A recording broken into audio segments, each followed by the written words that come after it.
আলাইকুম। Hello guys, কেমন আছেন? আলহামদুলিল্লাহ ভালো। এই দেখেন আমি আজকে একটা ইফতারির জন্য নতুন আইটেম বানাইতেছি, সেটা হলো চিকেন কাঁঠাল ললিপপ। যাই হোক, এই যে শেষের দিকে এখন এই যে হলো বিস্কিটের গুঁড়ি, টোস্ট বিস্কিট গুঁড়ি করে নেবেন। আর এইটা হলো ডিম ফেটে করছি। আর এই তো আলু দিয়ে, তারপরে চিকেন দিয়ে, মশলা দিয়ে মিক্স করছি। এই যে আর কি, এখন বিস্কিট দিয়ে কোট করে আলাদা যে রাখছি। যদি ভিডিওটা ভালো লাগে লাইক কমেন্ট করে দেবেন।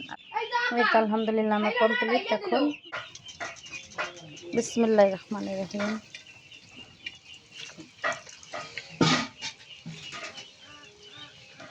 আর দেওয়া যাবে না, এই কটাই বাজি হয়ে গেছে। এখন উঠাবো মোর আর